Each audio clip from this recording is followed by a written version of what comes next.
Bismillahirrahmanirrahim. Assalamualaikum warahmatullahi wabarakatuh. Sahabat-sahabat arah juang dimanapun kalian berada, alhamdulillah kita kembali berjumpa, kita kembali dipertemukan. Dan mungkin di video kali ini, di konten kali ini agak sedikit tidak ada persiapan mungkin ya.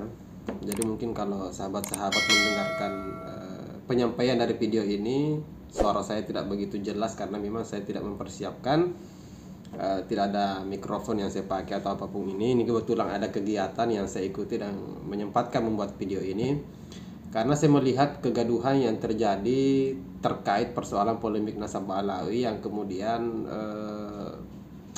makin brutal ya, makin memanas mungkin ya bahasa lainnya, terkait persoalan beberapa waktu yang lalu. Ini juga sudah dibahas oleh konten-konten kreator lain sekelas manusia plural yang sudah membahas soal ini, dan saya juga mengambil referensi dari sana. Ternyata ada kelompok-kelompok umat Islam atau bahasanya mungkin beberapa kiai ulama umat Islam yang dari Banten itu mendatangi Majelis Ulama Indonesia dan kemudian membawa salah satu saksi ya, korban yang kemudian merasa dirugikan oleh oknum habaib. Ya, siapa lagi kalau bukan Mbak Zeda Salim yang kemudian berani muncul di permukaan membeberkan banyak hal soal kekejaman, soal kekerasan yang dilakukan oleh salah satu oknum habaib. Dan ini sudah pernah saya bahas di video saya sebelumnya soal Mbak Zeda Salim yang mempersoalkan suaminya yang kemudian telah menikah siri dengan dia tapi diperlakukan secara tidak wajar, atau bahasa lainnya mungkin kekerasan seksual ya atau KDRT. Dan kemudian sampai hari ini itu masih berlarut dan si oknum Habib itu, kalian sudah tahu mungkin siapa orangnya, dan itu tidak diproses sampai hari ini, tidak berlanjut prosesnya.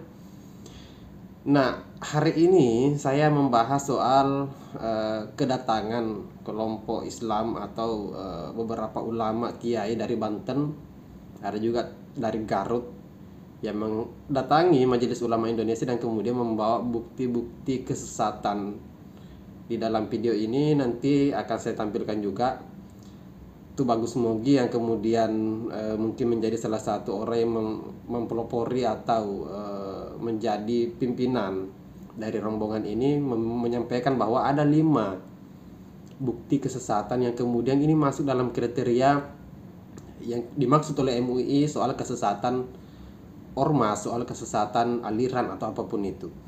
Nah, ini saya putarkan dulu sahabat-sahabat sekalian soal cuplikan video, dan mungkin durasinya agak sedikit panjang tapi tidak apa-apa, nanti kita coba bahas setelah kita mendengarkan cuplikan video ini. Kita dengarkan dulu sama-sama ya. Dari Banten dan dengan para ulama di Majelis Ulama Indonesia, kita sudah mengirimkan pula surat petisi kepada MUI menyikapi fatwa yang kami lihat ada kesesatan dari para habaib Alawi Musliman yang sudah 5 diantaranya masuk kepada kriteria sesat dari MUI. Dan juga kami juga membawa para ulama dan juga saksi korban Mbak Zeda Salim untuk mencurahkan isi hatinya bahwasanya ada kesesatan oknum Habib yang sudah kekerasan seksual. Ini mengaku-ngaku membawa sebagai cucu Nabi, tapi melakukan kezaliman itu sama dengan melecehkan dan merendahkan Nabi yang ada dalam kriteria MUI. Membawa satu saksi korban, apakah itu memperkuat bahwa ajuan dari Bagus ini dan kawan-kawan? Ya, ini insya Allah berproses, karena kami tidak hanya untuk masalah korban ini, untuk memudahkan kita memproses jalur hukum. Untuk kalangan Balawi ini yang kita proses jalur hukum, ada untuk Mbak Zeda ini adalah kekerasan seksual. Ada lagi kasus-kasus lain untuk fitnah, pencemaran nama baik, ujaran kebencian, persekusi, pemalsuan sejarah. Tapi yang kita lagi proses. Tapi yang jelas perlu diketahui oleh masyarakat umum bahwasanya ada kesesatan habaib Alawi Musliman sampai dengan 5 kriteria masuk.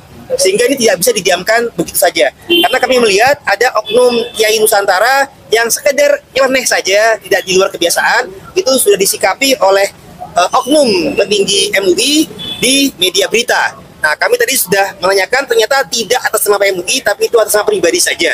Nah, begitu pula kami di sini ingin para MUI ini bersikap tegas, para ulama, untuk menyikapi ini sudah menjadi keresahan di masyarakat. Nah, termasuk Kiai dari Garut, Kiai Amin ini juga menyampaikan tadi masalah kasus dawir atau finansial yang merugikan. Jadi penjajahan Balawi ini tidak hanya seksual saja, tapi doktrinal, kultural, rasial, finansial. Bagus, apakah pesan Bagus kepada korban-korban yang belum berani untuk melaporkan gimana? Baik, saran saya para korban-korban, mari kita sama-sama bersuara. Imam Ali menyatakan kezaliman akan tetap ada bukan hanya karena banyaknya orang zalim, tapi karena diamnya orang-orang baik. Maka orang-orang baik, mari kita bersatu padu, kita suarakan kebenaran. Ibarat lidi, kalau cuma sendiri-sendiri, mudah dipatahkan. Tapi kalau kita bersama-sama, insya Allah tidak mudah dipatahkan.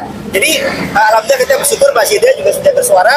Moga-moga bisa diikuti oleh para korban-korban yang lain untuk sama-sama kita bersatu melawan kemungkaran, melawan kezaliman, melawan kesehatan. Dari Kiai sendiri ada pesan untuk hari ini seperti apa? Akhirnya didengar juga sama MUI. Ya, pesan saya seperti apa yang disampaikan Bagus Mogi untuk mengusung kebaikan, kebenaran yang hakiki, ya orang-orang baik itu harus bersuara. Sekaranglah saatnya. Sekarang saatnya. Nah, baik sahabat-sahabat sekalian, itu tadi yang kita dengarkan bersama.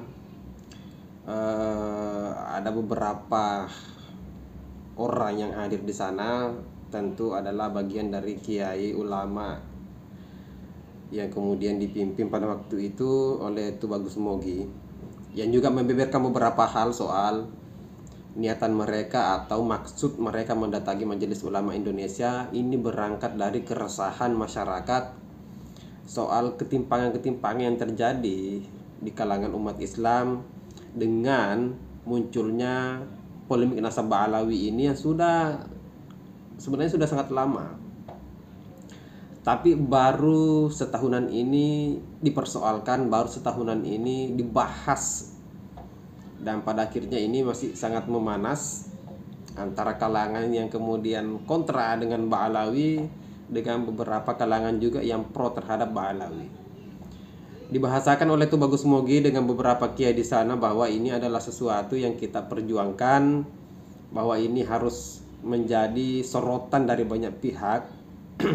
Agar apa? Agar kezoliman, agar dawir dan bukti-bukti kesesatan yang kemudian dilakukan oleh beberapa oknum Ba'alawi itu diatasi dan ditindak tegas.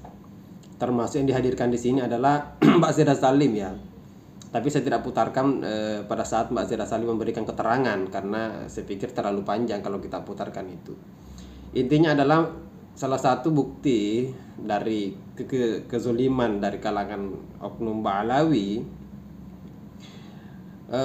Mbak Zira Salim ini adalah orang yang kemudian berani muncul di permukaan, dan kita tahu sendiri dari sekian banyak media yang telah mengundang beliau, baik itu di podcast, baik itu di salah satu channel YouTube mungkin.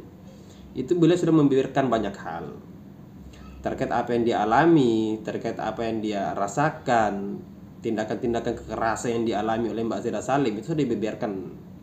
Dan saya pikir itu bukan sesuatu yang baru untuk kita dengar. Lalu apa masalahnya sampai hari ini si pelaku itu masih bebas berkeliaran, bahkan masih bisa memberikan pengajian, masih menghadiri pengajian? Bukankah orang-orang seperti ini sudah rusak secara moral? Tapi itu ternyata masih banyak orang yang menanti ceramahnya, menanti tausiahnya, menanti penyampaiannya di forum-forum jamaah. Ini yang aneh sebenarnya. Orang yang sudah jelas-jelas melakukan tindakan-tindakan kekerasan seperti itu, masa iya kita benarkan? Kemudian selanjutnya poin-poin yang dimaksud oleh Tubagus Mogi yang tidak dipaparkan pada cuplikan video tersebut, hanya menyampaikan bahwa ada 5 poin tentang kesesatan yang dilakukan oleh kalangan Ba'alawi, yang disinggung soal dawirnya, yang disinggung soal provokasi dan lain sebagainya. Itu menjadi catatan, ya. Saya pikir kalau persoalan provokasi ini sudah sering kita bahas dan banyak konten kreator yang sudah membahas ini. soal provokasi, apalagi menjelang pesta-pesta demokrasi, pilpres, ya sudah berapa kali kita bahas soal itu.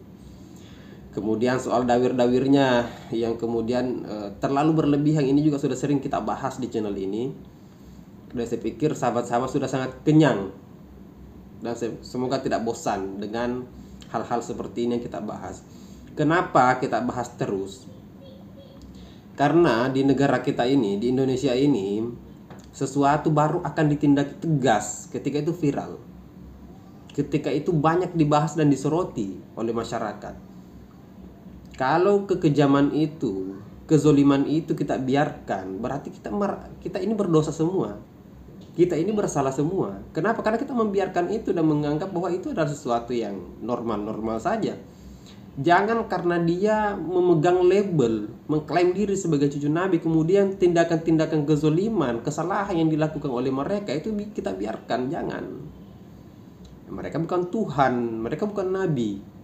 Mereka adalah orang yang muncul dan mengklaim diri sebagai cucu Nabi. Itu harus kita catat. Jangan juga ketika misalnya si Bahar Smith menyampaikan ceramahnya dengan nada yang tegas, nada yang marah-marah, kemudian mengeluarkan kalimat-kalimat yang tidak pantas, itu kita biarkan. Ini untuk generasi kita itu membahayakan. Pendidikan kita itu mengajarkan tentang moral, tentang adab, tentang akhlak. Ya, kita tidak bisa bayangkan bahwa generasi ke depan yang fans dengan Bahar Smith akan mencontoh gaya bahasa Bahar Smith itu. Itu yang kita lawan. Bukan persoalan kejengkelan secara personal. Jadi perlawanan terhadap kalangan oknum Ba'alawi ini yang sudah kebablasan, itu bukan karena personalnya yang kita tidak suka. Ngapain personalnya kita serang? Enggak begitu. Yang kita serang adalah perilakunya. Karena siapapun dia, walaupun bukan orang yang mengklaim diri sebagai cucu Nabi, tapi memiliki moral dan kemudian tindakan yang keliru, ya kita harus sikapi juga. Jangan karena dia orang yang selalu mengkampanyekan bahwa mereka adalah kelompok yang harus dicintai, yang harus dimuliakan karena mereka adalah cucu Nabi, kemudian semua orang harus diam dengan tindakan-tindakan kesuliman mereka. Saya pikir kita semua adalah orang yang waras, kita semua adalah orang yang berilmu, kita semua adalah orang yang paham bagaimana cara menempatkan sesuatu, orang yang harus kita muliakan seperti apa, orang yang harus kita cintai seperti apa. Tetap harus kita koreksi, tetap harus kita kritisi sebagai orang yang punya akal sehat. Mungkin sampai di sini dulu sahabat-sahabat sekalian. Saya minta maaf karena tidak begitu konsisten dalam perjalanan konten saya, perjalanan video saya. Saya hanya menyikapi beberapa poin saja. Mungkin itu sahabat-sahabat sekalian. Akhir kata, Assalamualaikum warahmatullahi wabarakatuh.